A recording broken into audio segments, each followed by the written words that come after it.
Welcome to the fellowship. I'm recording this on Saturday the 20th of September 2025. We just wanted to do a quick update on the march last Saturday in London, and really the future for the fellowship. I've got to say the march was pretty good. Didn't get to go anywhere near any of the stages or hear any of the speeches because there were too many people there. It was just really good to be around a lot of like-minded individuals. And I know that it probably isn't going to achieve anything as its individual activity, but the march, coupled with the flags still going up everywhere around the UK, well, it all just helps push in a certain direction. The St. George flag is especially strong. It is a statement, always has been a statement, a flag, that this is ours, we're going to defend it, we're going to fight for it. I was kind of disappointed that a lot of the people who went to the march were, had a fair bit to drink. And there was a fair bit of litter everywhere, which really irritated me. But, you know, it is what it is. Anyway, I couldn't get anywhere. I couldn't get close. It was just jammed packed. Had lots of conversations with lots of people. I went, as I normally do, to any kind of public demonstration, wearing a blazer, shirt and tie. And the amount of comments I had, people saying, "Who are you?" I even had the one chap said, "Are you a member of the royal family?" I said, "No, I'm a 53-year-old Englishman. Who are you?" You see, we've forgotten who we are. We've become lazy. We need to remember who we are.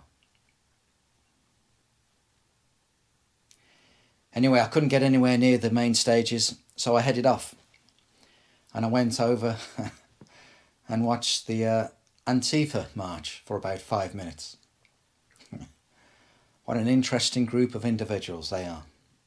All Unison funded, of course. Well, ultimately government funded. Unison banners and everything else. Every possible intersectionality going on there. Just all kinds. Queers for Palestine, everything. All going on.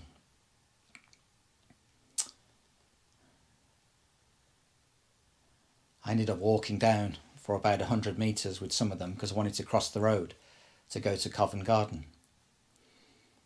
And the one chap looked at me, looked me up and down. He was completely mortified.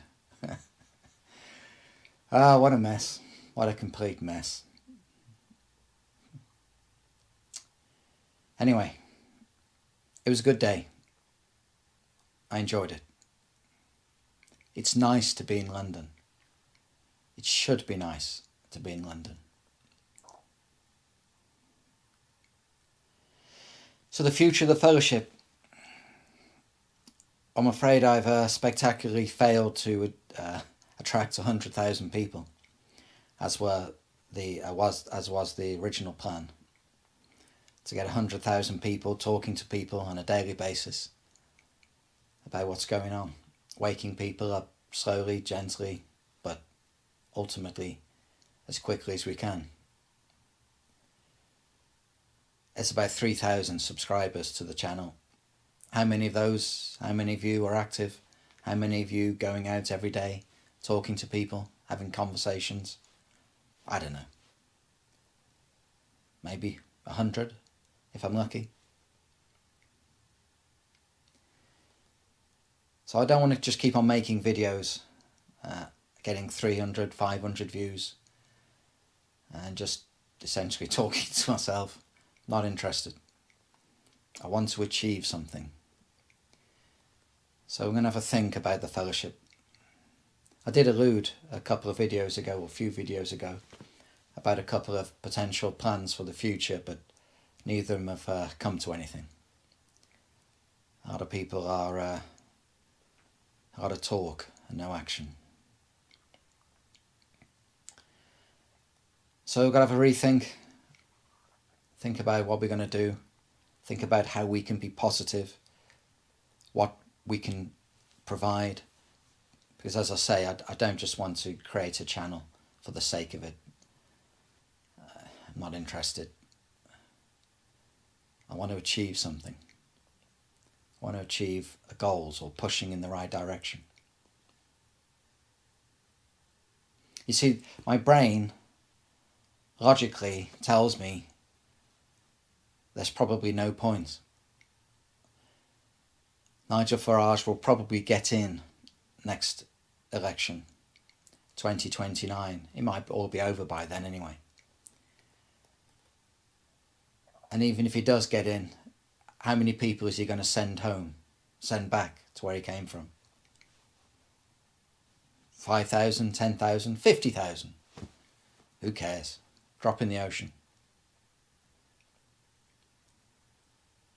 So that's what my brain's telling me.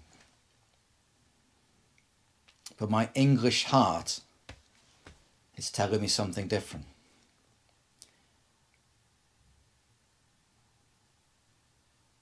I joined the Royal Navy when I left school, when I was 16.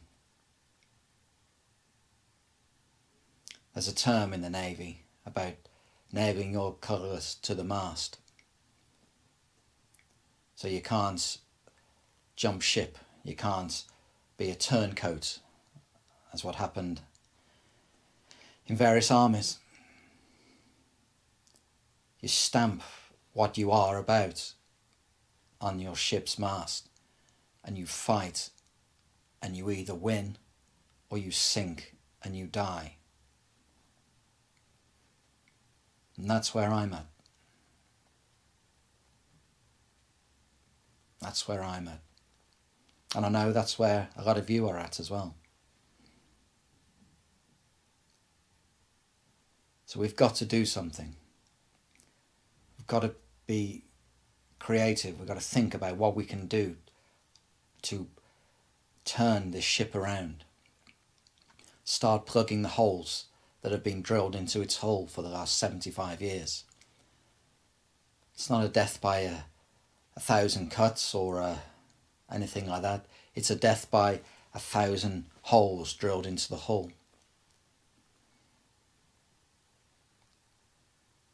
And that's what we're going to do. We're going to rethink.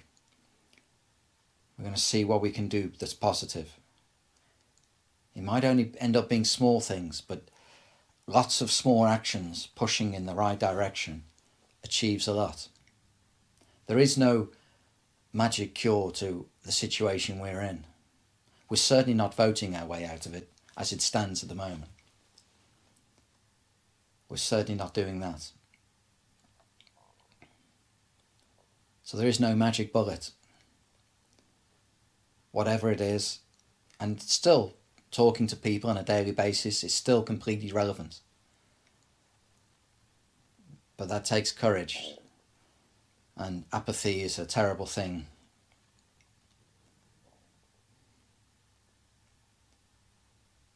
Small actions, lots of small actions, can make a difference. So that's what we're going to do at the fellowship. We're going to decide what we can do that's positive. But I still encourage you, please, to go out on a daily basis. Have a target of talking to one person a day. One person who's asleep, one normie. And just talk to them. Have a conversation with them. And hopefully wake them up. Anyway, those are my thoughts. I'm off to do a bit of practicing with my 18 stack crossbow. Pretty impressive bit of kit. Just for fun, of course. Just for fun. So as always, thank you for your time. Thank you for listening. And remember, England dies when we, the English, give up on her. And that's the same for Scotland, Wales and Northern Ireland. So whatever happens, don't give up. Until next time.